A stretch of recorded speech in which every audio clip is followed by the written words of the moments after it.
Welcome to the chemistry for better tomorrow. तो अब तक हमने जितने भी वीडियोस बनाए सारे के सारे थ्योरीज के थे। आज हम प्रैक्टिकल का वीडियो बना रहे हैं और प्रैक्टिकल हमारा है क्या? Synthesis of benzanilide from aniline. मतलब हम प्रैक्टिकली बेंजानिलाइड बनाने वाले हैं किसमें से?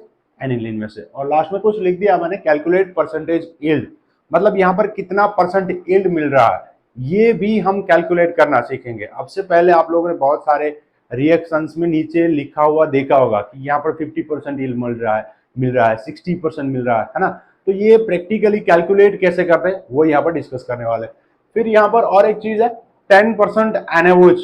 तो 10% एनएओएच का सॉल्यूशन हमें बनाना है, तो वो कैसे बनाएंगे वो भी डिस्कस करेंगे। उससे पहले वीडियो को आप पॉज करो और नीचे कमेंट में जाके लिख दो 10% सॉल्यूशन कैसे बनाना है, ठीक है। फिर यहाँ पर हमने एनएओएच ऐड किया हो इस रिएक्शन में, तो एनएओएच क्यों ऐड किया है, उसकी रिक्वायरमेंट क्या है वो भी डिस्कस करेंगे। एंड सबसे लास्ट में हम ये भी डिस्कस करने वाले हैं कि एग्जाम पॉइंट ऑफ व्यू या फिर एग्जाम में प्रैक्टिकल कैसे होता है या फिर प्रैक्टिकल एग्जाम कैसे कंडक्ट की जाती है, ठीक है। तो ये बहुत ही सिंपल सा रिएक्शन है। इस रिएक्शन को क्या बोला जाता है? स्कोटन बॉमैन रिएक्शन बोला जाता है, जो कि रिएक्शन है एनिलीन एंड बेंजोइल क्लोराइड के बीच NaOH की प्रेजेंस में, तो बेंजानिलाइड बन रहा है ना। अभी यहाँ पर आपको करना क्या है, जब आप लेबोरेटरी में जाओगे तो बहुत ही सिंपल सा रिएक्शन है, बहुत ही सिंपल सा रिएक्शन है। आपको यहाँ पर दे दिया है राउंड बॉटम फ्लास्क या फिर कॉनिकल फ्लास्क दे दिया है, तो आप यहां पर सबसे पहले क्या ऐड करोगे? ये मेरा जो पहला रिएजेंट है वो मैं यहां पर ऐड कर दूंगा, ठीक है। वो चाहे आपको कितना भी ग्राम दे दिया हो, कितना भी ml दे दिया हो, आप राउंड बॉटम फ्लास्क में पहले एनिलीन ऐड करोगे। उसके बाद ये मेरा रिएजेंट नंबर 2 है, मान लो NaOH, तो मैं यहां पर NaOH ऐड कर रहा हूं। अब इनको मैं अच्छे से स्टर कर दूंगा और लास्ट में ये मेरा रिएजेंट नंबर 3 है, ये ऐड करना है। यहां पर आपको ध्यान क्या रखना है कि नंबर 3 बेंजोइल क्लोराइड जो आप ऐड कर रहे हो आपको ड्रॉप वाइज ऐड करना है। कैसा ऐड करना है? ड्रॉप वाइज, बहुत ही धीरे धीरे ऐड करना है। और एक चीज, ये बेंजोइल क्लोराइड जो है हैजार्डस है, तो जितने भी हैजार्डस केमिकल होते हैं उसको यूज करने से पहले आपको एक बार उसका MSDS पढ़ लेना चाहिए। क्या पढ़ लेना चाहिए? MSDS। क्या होता है MSDS? Material safety data sheet. तो ये डेटा शीट एक बार आप पढ़ोगे तो इसके रिगार्डिंग, मतलब इससे आपके हेल्थ को क्या क्या तकलीफ हो सकती है, अगर तकलीफ हो गई तो आप क्या कर सकते हो, ये सारी डिटेल इसमें लिखी होती है। तो हर एक हैजार्डस केमिकल की आपको एक बार MSDS पढ़नी चाहिए और उसके बाद उस केमिकल को यूज करना चाहिए।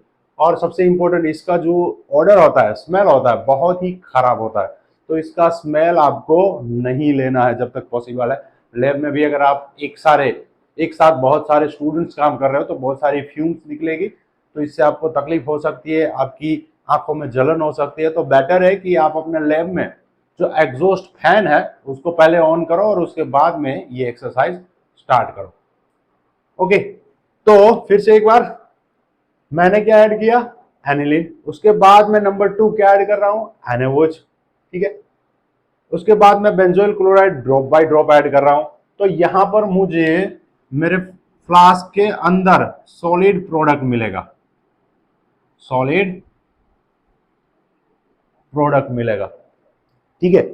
चलो, अब ये रिएक्शन कंप्लीट हो गया, ये पता कैसे चलेगा?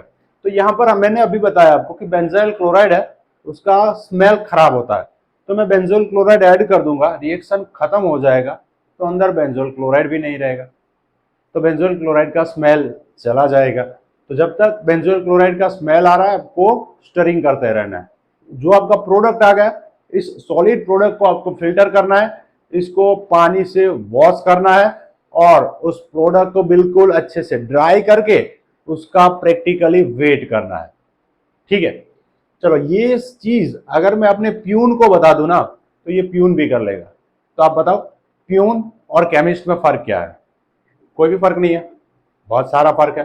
प्यून जो है वो सिर्फ यही करेगा जो उसको बोला गया है, और केमिस्ट क्या करेगा? वो कैलकुलेशन भी कर सकता है कि ये मुझे कितना लेना है, वो डिसाइड कर लेगा, इसके हिसाब से ये कितना लेना चाहिए और ये कितना मैक्सिमम बन सकता है। ये काम किसका?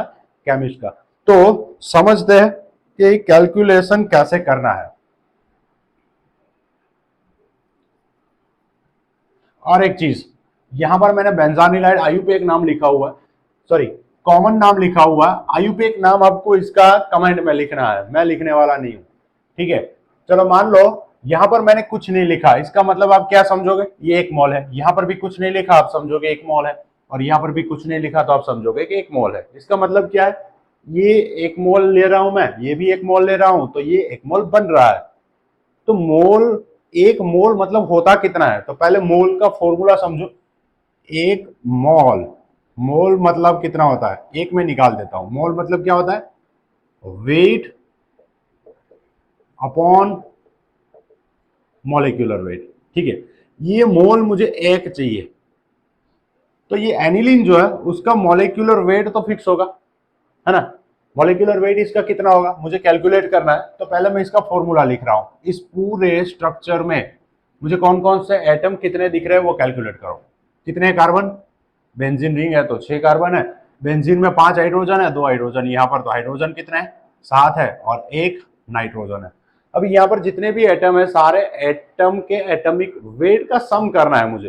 तो एक कार्बन का होता है 12, 6 कार्बन है तो कितना होगा 72, 7 हाइड्रोजन है, एक हाइड्रोजन का होता है 1, तो 7 का होगा 7, एक नाइट्रोजन का होता है 14, तो टोटल मिला तो कितना हो गया 7 4 11, 2 13, एक यहां चला गया 7 2 9, मतलब 93 हो गया। तो ये 93 जो है इस एनिलीन का मॉलिक्यूलर वेट है। इसका मतलब 93 यहां पर मुझे लिखना है। अब इन दोनों का रिजल्ट मुझे एक चाहिए, तो यहां पर ऊपर में कितना लिखूंगा, वेट भी मैं 93 ले लूंगा, मतलब ये मुझे कितना लेना है, एक मोल, मतलब मुझे ये 93 ग्राम लेना है।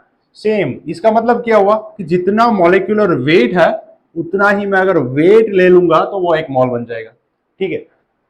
सेम बेंजोइल क्लोराइड का अगर आप कैलकुलेट करोगे तो ये आपको मिलेगा 1.47, सॉरी 1.40.57 इतना मिलेगा। सेम बेंजानिलाइड का भी अगर आप कैलकुलेट करोगे तो आपको ये मिलेगा 197। फिर से एक बार, ये 93 क्या है एनिलीन का मॉलिक्यूलर वेट, ये 140.57 क्या है बेंजोइल क्लोराइड का मॉलिक्यूलर वेट, एंड ये 197 क्या है बेंजानिलाइड का मॉलिक्यूलर वेट, ठीक है।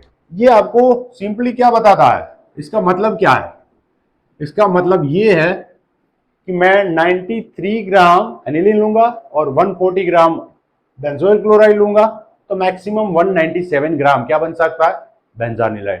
तो थियोरिटिकली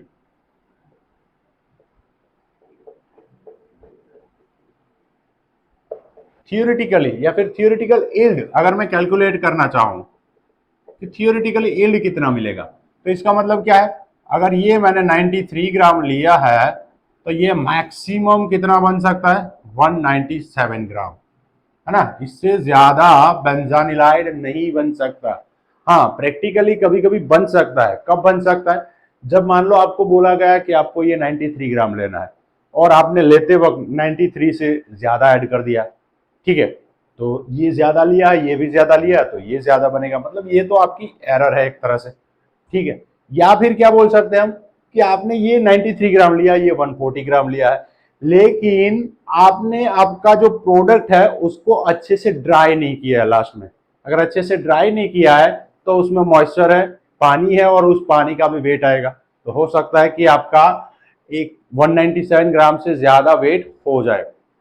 और एक चीज, यहां पर हम 93 ग्राम ले रहे हैं, लेकिन लेबोरेटरी में बहुत सारे स्टूडेंट्स होंगे, बहुत सारे स्टूडेंट काम करेंगे, सबको मैं इतने ग्राम दे दूंगा तो बहुत सारा वेस्ट हो जाएगा। तो 93 से 197 बन सकता है, मतलब आपको यहाँ पर XYZ कुछ भी ग्राम दिया जाएगा।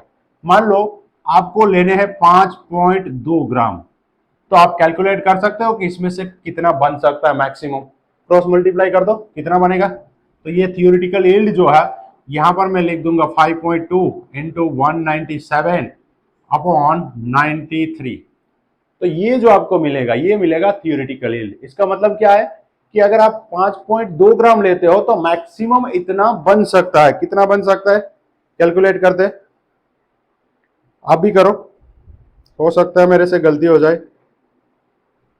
चलो मैं यहाँ पर कैलकुलेशन कर रहा हूँ 197 इंटू 5.2 अपॉन 93, तो ये बन रहा है 11.01 ग्राम।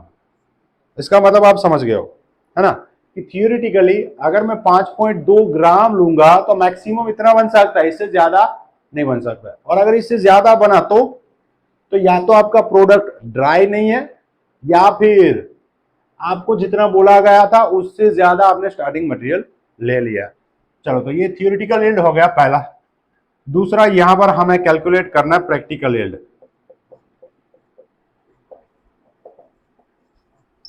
तो आपको नाम से ही पता चल रहा है प्रैक्टिकल यील्ड है, आप प्रैक्टिकल कर रहे हो।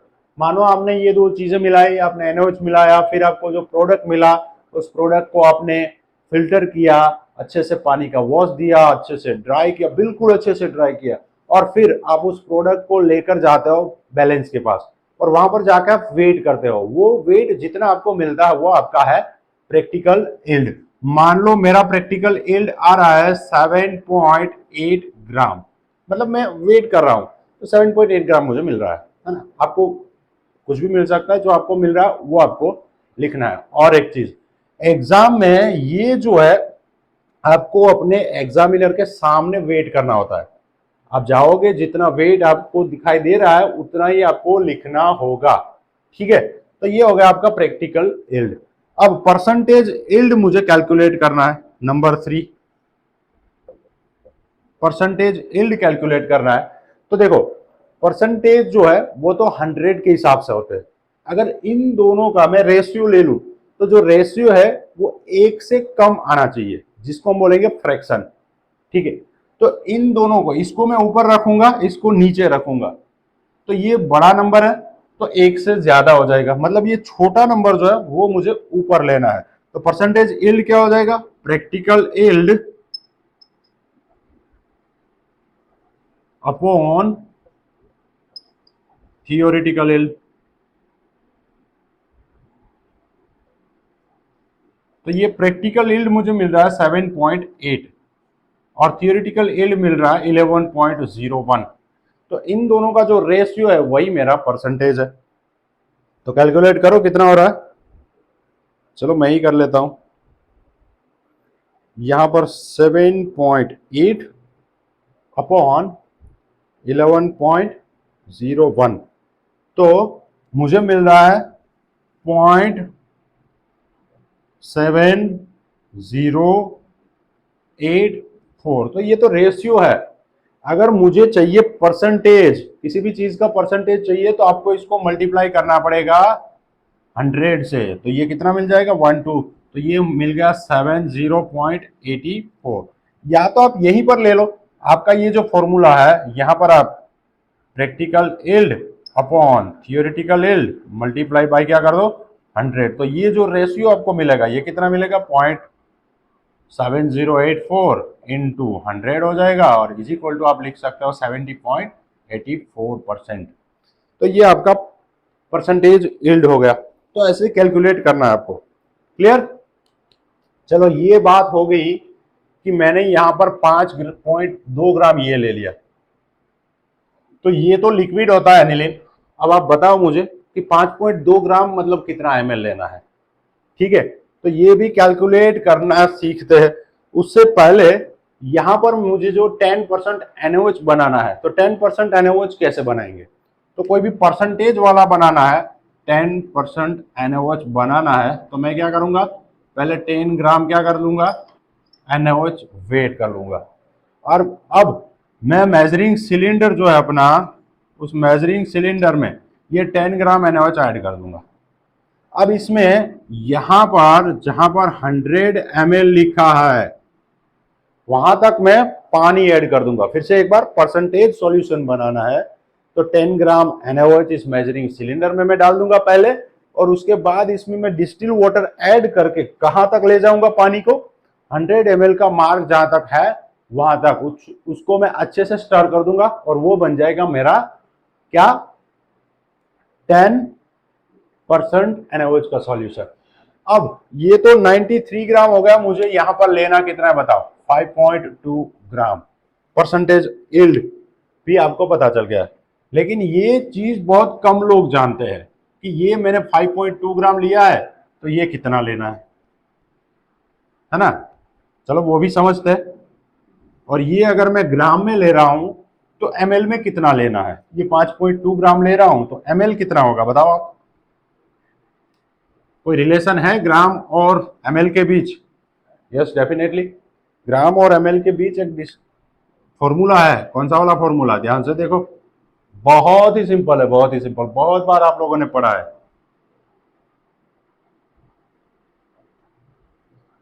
Density is equal to weight upon volume. तो आपके पास डेंसिटी है, वेट है, वॉल्यूम मिल सकता है। आपके पास वॉल्यूम है, डेंसिटी है, वेट मिल सकता है।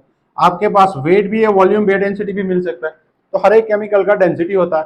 ये जो हमारा एनिलीन है इसका डेंसिटी है 1.02 और इसका यूनिट क्या होगा आप लोग कमेंट में जाके लिखो, ठीक है। ये बेंजोइल क्लोराइड है, इसका डेंसिटी 1.21 है। ये क्या है इसका डेंसिटी, ठीक है।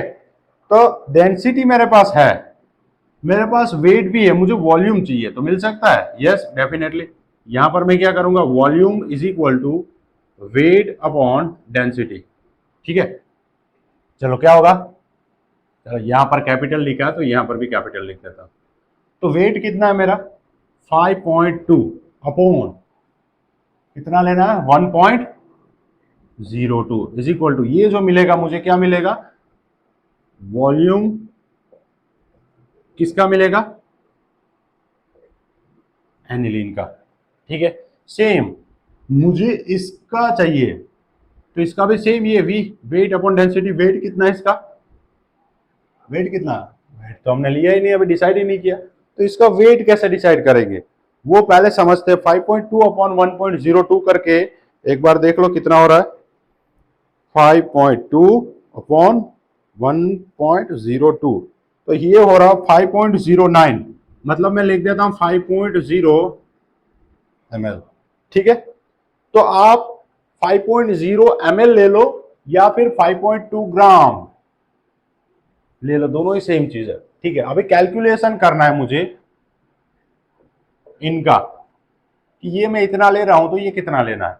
ये 5.2 ग्राम लिया मैंने, तो ये क्या है मेरा वेट, ध्यान से देखना वेट।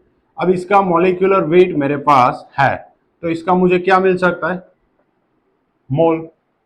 इसका वेट कितना लिया मैंने, ये 5.2 ग्राम, ये किसका वेट है, एनिलीन का, है ना। इसका मॉलिक्यूलर वेट भी मेरे पास है 93। तो अभी मैंने लिखा था मोल इज इक्वल टू क्या होता है, वेट अपॉन मॉलिक्यूलर वेट। तो मोल इज इक्वल टू, फिर से एक बार लिख देता हूं, mole is equal to weight upon molecular weight. तो वेट यहां पर कितना है 5.2 ग्राम अपॉन मॉलिक्यूलर वेट कितना है 93। तो आपको जो मिलेगा वो क्या मिलेगा, मोल मिलेगा। चलो कैलकुलेट करो कितना हो रहा है 5.2 अपॉन 93, तो ये मिल रहा है मुझे 0.5591। तो इसका मोल ये होगा 0.00551। अब इसका मोल भी मुझे इतना ही लेना है ना। मान लो मैं यहां पर भी सेम मोल ले रहा हूं 0.05591। तो यहां पर हम केमिस्ट्री में वर्ड यूज करते हैं वो इक्विवेलेंट। इक्विवेलेंट, इक्विवेलेंट कैसे कैलकुलेट करते हैं, तो इन दोनों का अगर मैं सेम मोल ले रहा हूं तो दोनों का इक्विवेलेंट 1 है, मतलब ये जितना ले रहा हूं उतना ही है। अगर ये डबल है, 2 मोल ले रहा हूं, इसका 1 है इसका 2 है, तो मैं बोल देता कि ये एक इक्विवेलेंट है और ये 2 इक्विवेलेंट है। तो इक्विवेलेंट में हम लिखते हैं, तो यहां पर तो दोनों का इक्विवेलेंट 1 ही है, मतलब इसका जितना मोल है उतना ही मोल इसका लेना। अब इसका मॉलिक्यूलर वेट बताओ 140.57।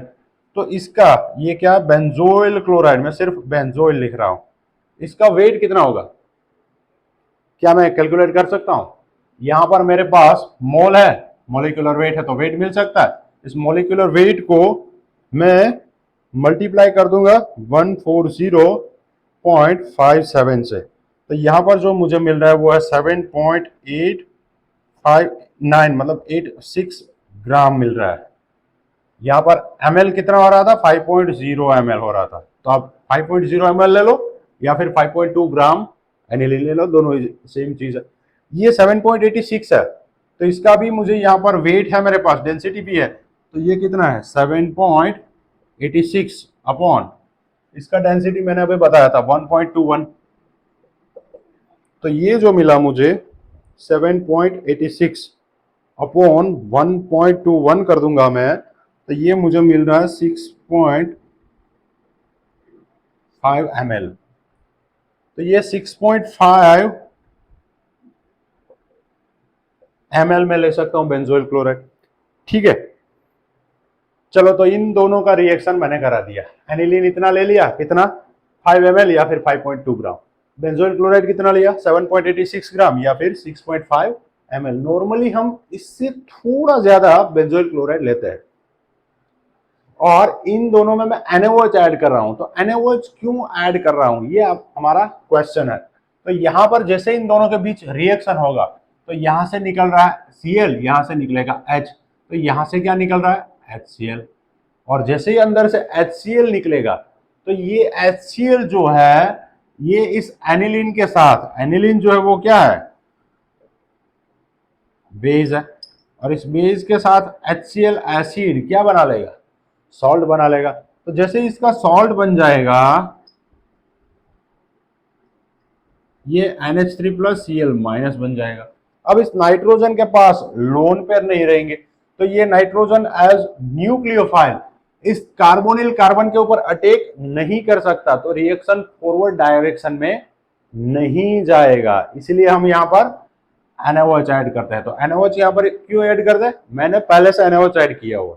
अंदर जैसे ही HCl बनेगा, तो ये NaOH इसके साथ रिएक्ट कर लेगा और क्या बना लेगा NaCl प्लस H2O। तो वहां पर जो HCl रिमूव हो रहा है उसको न्यूट्रलाइज करने के लिए हम NaOH ऐड कर रहे हैं। ये पहला यूज हो गया NaOH का। अब दूसरी चीज एक ये है कि यहाँ पर अभी मैंने बताया कि हम थोड़ा बेंजोइल क्लोराइड ज्यादा लेते हैं, तो थोड़ा बेंजोइल क्लोराइड ज्यादा लेंगे, तो ये बेंजोइल क्लोराइड है, अंदर ये 10% NaOH है, तो बेसिक मीडियम में इस बेंजोइल क्लोराइड का हाइड्रोलिसिस भी हो सकता है। तो चलो ये बेंजोइल क्लोराइड है, इसका हाइड्रोलिसिस अगर बेसिक मीडियम में हो रहा है तो क्या बनेगा, ये बॉन्ड ब्रेक होगा, इसको मिलेगा H, इसको मिलेगा OH, तो यहां बनेगा बेंजोइक एसिड। लेकिन मीडियम बेसिक है तो ये बेंजोइक एसिड का सॉल्ट ही रह जाएगा। ठीक है, और ये बेंजोइक एसिड का सॉल्ट है तो ये रहेगा सॉल्युबल फॉर्म में। तो यहां पर मीडियम अगर मेरा बेसिक नहीं होता, सिर्फ पानी लेता मैं या फिर एसिडिक मीडियम लेता, तो एसिडिक मीडियम होता तो रिएक्शन ही नहीं ज्यादा, है ना, क्योंकि ये बेस है सॉल्ट बना लेता। न्यूट्रल मीडियम है तो जैसे HCl यहां से निकलता वो इसके साथ सॉल्ट बना लेता, तो रिएक्शन कभी कंप्लीट नहीं हो पाता, इसीलिए हमने NaOH ऐड किया है। और दूसरी एक चीज, अगर एक्सेस हमने बेंजोइल क्लोराइड लिया है तो उसमें से बेंजोइक एसिड बनेगा, तो यहाँ पर हमारा यील्ड बढ़ सकता है। बेंजानिलाइड के साथ बेंजोइक एसिड भी है तो यील्ड बढ़ेगा, लेकिन हम बेसिक मीडियम ले रहे हैं, तो जैसे ही बेंजोइक एसिड बनेगा वो हाइड्रोलाइज हो जाएगा, और हाइड्रोलाइज है तो सॉल्युबल फॉर्म में है। जैसे हम इस बेंजानिलाइड को फिल्टर करेंगे वो फिल्ट्रेट में चला जाएगा। क्लियर है। चलो अब एक चीज जो डिस्कस करनी है वो है रिएक्शन कंप्लीट कैसे होता है, या फिर रिएक्शन कंप्लीट हो जाएगा तो पता कैसे चलेगा।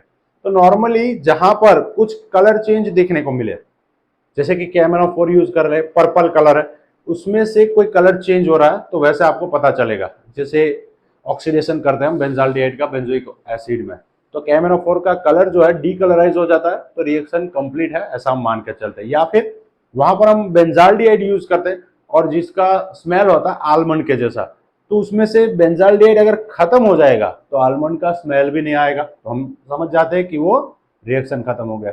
सेम यहाँ पर हम बेंजोइल क्लोराइड यूज कर रहे हैं, बहुत ही खराब स्मेल है, बहुत खराब स्मेल है, तो ये स्मेल अगर आ रहा है तो रिएक्शन कंप्लीट नहीं हुआ है।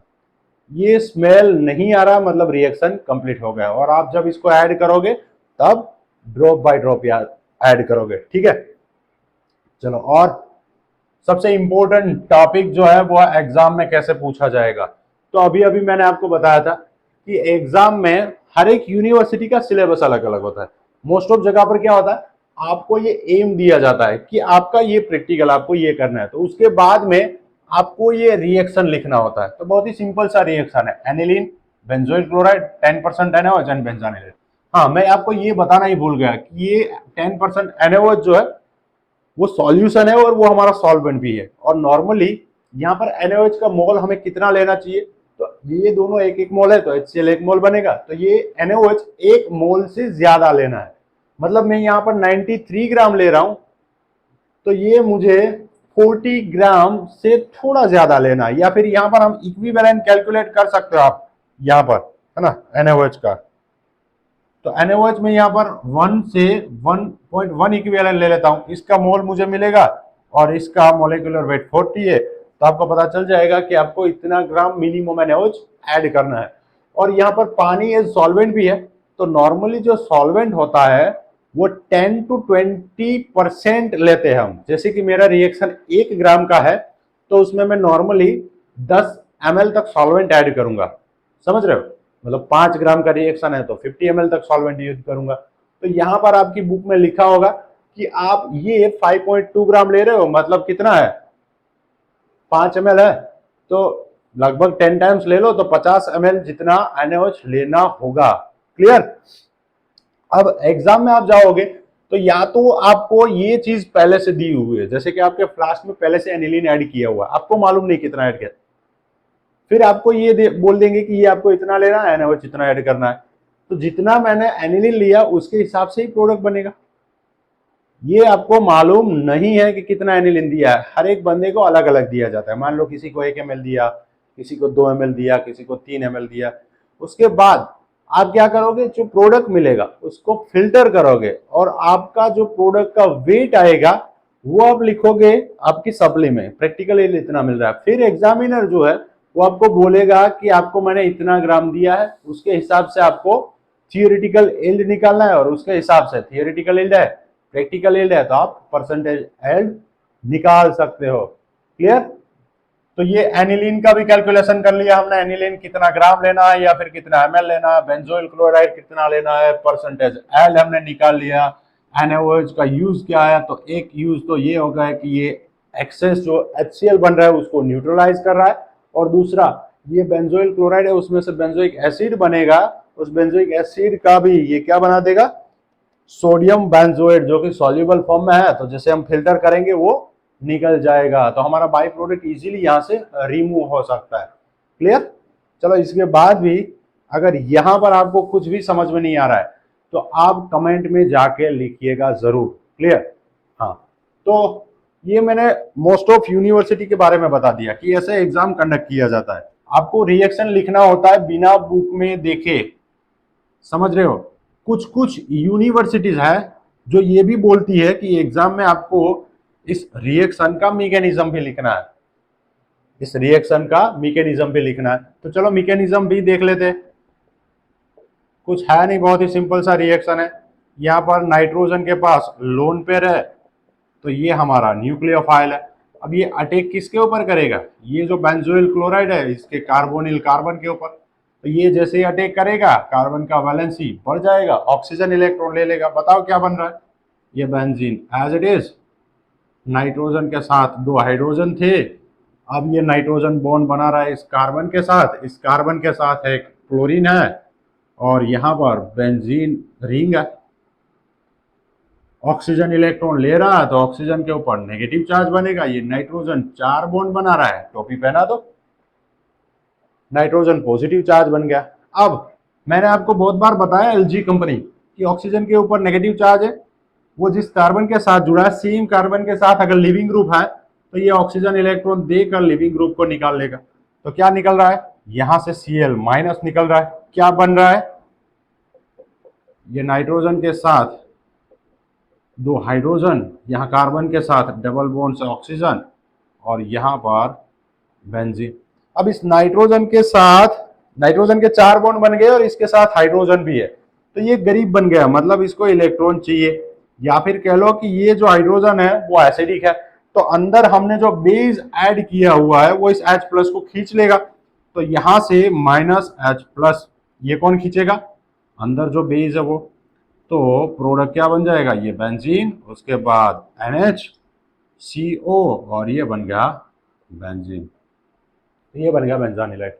यहाँ से ऑल और Cl माइनस, यहाँ से H प्लस HCl निकल रहा है, वो इस NaOH के साथ रिएक्ट कर लेगा, तो बाई प्रोडक्ट क्या बना देगा, बहुत ही सिंपल रिएक्शन है, NaOH एंड HCl का रिएक्शन हो रहा है, तो NaCl बनेगा जो कि वाटर सॉल्यूबल होता है, और साथ में H2 है, तो ये NaCl भी सॉल्यूबल बाई प्रोडक्ट है, उसको भी हम जब फिल्टर करेंगे तो ये भी निकल जाएगा। क्लियर, अच्छे से एग्जाम देना है। प्रोडक्ट में जब फिर से एक बार बता रहा हूं, बेंजोइल क्लोराइड ऐड कर रहे हो तो ड्रॉप बाय ड्रॉप, एक एक ड्रॉप ऐड करना है और बहुत ही अच्छे से स्टर करना है। जब एडिशन खत्म हो जाता है उसके बाद भी स्टरिंग करना है, और स्मेल धीरे से चेक करना है कि स्मेल आ रहा है कि नहीं आ रहा है। पूरा एडिशन हो गया, फिर इसको फिल्टर करना है, पानी का वॉश देना है 1-2 बार, फिर उस प्रोडक्ट को फिल्ट्रेशन खत्म होने के बाद अच्छे से ड्राई करना है, बिल्कुल अच्छे से ड्राई करना है, और लास्ट में इसका वेट करना है। ध्यान रहेगा, जब आप वेट करने जाओगे तो आपके एग्जामिनर वहीं पे खड़े होंगे। यहाँ पर बैक कैलकुलेशन भी कैसे होता है वो सब हम लोगों को मालूम है, और आप लोग भी सीख जाओगे, लेकिन वो नहीं करना है। एग्जाम में आपका जितना ग्राम आता है उतना ही लिखना है, ठीक है। आई होप आपको पूरी बातें समझ में आ गई। अगर कुछ समझ में नहीं आ रहा है तो कमेंट में जरूर लिखिएगा। Thank you.